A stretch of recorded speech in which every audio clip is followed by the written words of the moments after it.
Olá, rapaziada. Bom dia, boa tarde, boa noite, quem sabe? Não sei que horas você está assistindo aí essa aula. Então, mas o que importa é o seguinte: o que importa é que vamos dar continuidade à nossa revisão, né? A revisão para a nossa prova aí. Nós já vimos o início, o que começou a gerar aí a crise do antigo do sistema colonial no Brasil. E vamos ver hoje as duas maiores manifestações dessa crise nesse período aí, tá? Que são a Inconfidência Mineira e a Conjuração Baiana. Tá? Dois movimentos realizados por setores sociais diferentes, mas que mostram muito a mesma coisa, né? Muito o sentimento de mudança que pairava aí no país nessa época. Tá? Então, vamos lá. Primeiro, o caso mineiro. O caso mineiro é o seguinte: a gente, como já viu lá na aula anterior, o Brasil estava atravessando uma crise da mineração. Essa crise da mineração com a extração cada vez menor de ouro. Tá? E aí tivemos uma revolta lá, uma das revoltas nativistas que eu falei no outro lado que eu não ia me aprofundar, foi essa de Filipe dos Santos, em 1720. Filipe dos Santos liderou aí uma revolta contra a cobrança excessiva de impostos na região mineradora e fiscalizações e tudo mais, que, segundo os mineradores, sufocavam eles, né? Era muito imposto para pagar, e porque assim a, a metrópole não queria saber. Tinha pouco ouro, a culpa era da colônia que não extraía mais, né? A culpa era da colônia que tinha que pegar mais ouro, que tinha que ser mais incisiva, que tinha que ser mais eficiente. Então tascava imposto, vamos lá, e fiscalização. Com essa cobrança de impostos excessivos, as dívidas foram aumentando, as pessoas foram não pagando impostos e essas dívidas foram aumentando até que se decidiu fazer uma derrama. A derrama era a cobrança dos impostos atrasados de forma compulsória. O cara chegava lá na sua casa e falava: meu irmão, tem que pagar. Ah, não tenho, então me dá isso aí vale quanto? Me dá isso aqui. Então, era uma cobrança de todos os impostos que estavam atrasados. Tá? Só que se cobrava isso ao mesmo tempo que você não tinha dinheiro para pagar nem esses aqui e que você estava com as jazidas se esgotando. Então, os mineradores não tinham condições de pagar os impostos, por isso que eles estavam atrasados. Não adiantava chegar cobrando à força, porque eu continuaria sem dinheiro para pagar. Entendeu? Então, é essa situação que eles estavam vivendo. E aí você tem as ideias iluministas, como a gente falou também, introduziu na aula passada, elas chegam, tá? Com os viajantes, com os estudantes brasileiros que vão para lá e voltam, e deu uma ideia para o Brasil, né, que teve influência da independência dos Estados Unidos, né, já em 1776. Isso tudo é um processo, tá? Não é ao mesmo tempo. Teve lá 1720, depois teve a derrama, tá? Então uma série de eventos foram ocorrendo. Então a independência dos Estados Unidos vai influenciar muito, né, porque lá tiveram êxito, se tornaram independentes e tudo mais, e dá o sonho a colônia brasileira de uma liberdade econômica, né, de não ter mais aquele pacto colonial, de ter uma soberania popular, a soberania do povo brasileiro, né, sobre o seu próprio território, não seguindo ordens dos portugueses.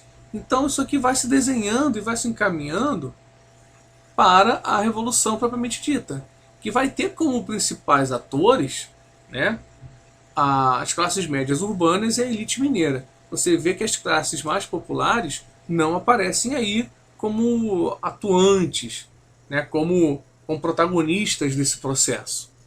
Isso se reflete nos objetivos da Inconfidência Mineira, que queria proclamar uma república, trazer a capital do Rio de Janeiro para a cidade de São João del Rei, queria a liberação de manufaturas que tinham sido proibidas, né, pela rainha, para que não se produzisse produtos manufaturados no Brasil e se comprasse tudo de Portugal. Então era um desejo que se liberasse novamente isso, que era mais uma possibilidade de lucrar, de comércio, né? Queriam a criação de uma universidade em Vila Rica. Vila Rica hoje é a cidade de Ouro Preto. Queriam a anistia, que é o perdão de todas as dívidas, e a adoção de uma nova bandeira para o Brasil. Essa nova bandeira você conhece como a bandeira de Minas Gerais, aquela que é toda branca com um triângulo vermelho no meio, escrito Libertas Conhecerá também, que significa liberdade ainda que tardia. Tá? Então, esses eram os objetivos dos Inconfidentes Mineiros. Tá? Que não passa de uma inconfidência, ou seja, ela não saiu do papel. Né? Ela foi organizada, se reuniram para fazer e não conseguiu sair do papel. Porque o Joaquim Silvério dos Reis, esse cidadão aqui, ele era um dos inconfidentes, mas denunciou os planos para o governador de Minas Gerais em troca de suspensão dos pagamentos de suas dívidas.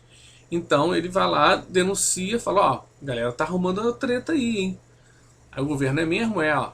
Eu só falo mais se liberar minha dívida aí. Então o cara fica com as dívidas perdoadas, ou seja, que era um dos objetivos lá da Inconfidência, mas ao mesmo tempo não se expõe contra o governo. Fica do lado do governo e deve ter conseguido depois muitos benefícios aí junto aos governantes locais, né? Por causa disso. E um outro personagem importante é o famoso Tiradentes, Joaquim José da Silva Xavier, que divulgava as ideias da Revolução por onde passava, para diferentes grupos de pessoas. Ele viajava bastante, né? Então ele ia divulgando isso por onde passava. Tá? Não, como eu falei, não foi para frente, foi denunciada e antes de acontecer,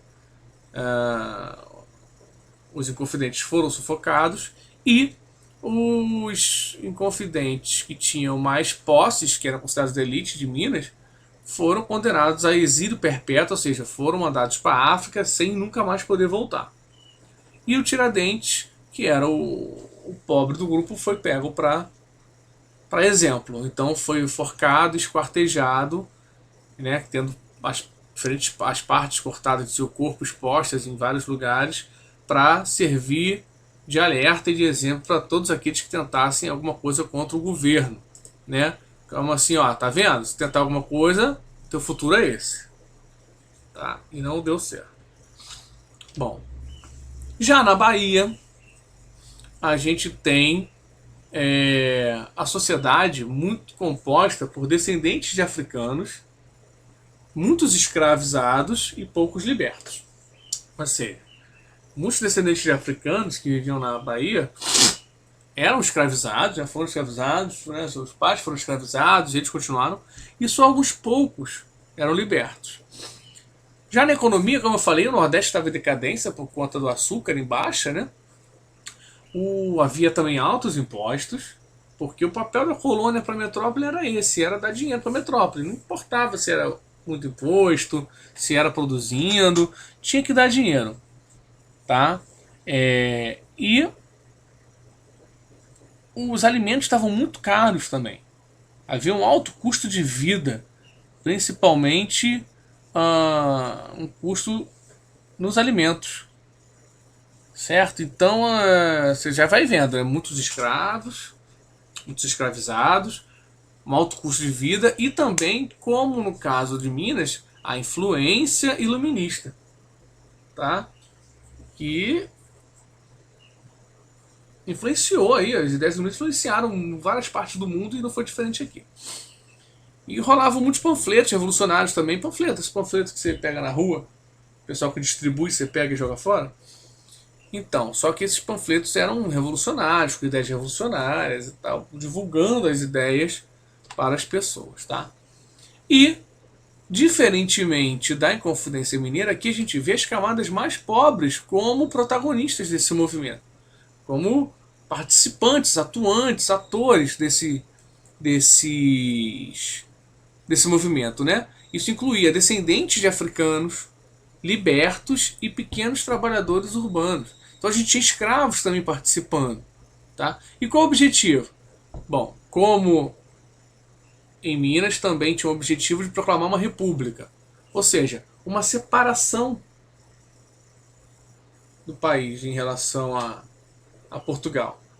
Tá? São os primeiros que vão trazer essa ideia de separar o país. A libertação dos escravos, coisa que não tinha em Minas. Aumento do salário dos soldados, coisa que também não tinha em Minas. Não tinha essa preocupação com essas camadas.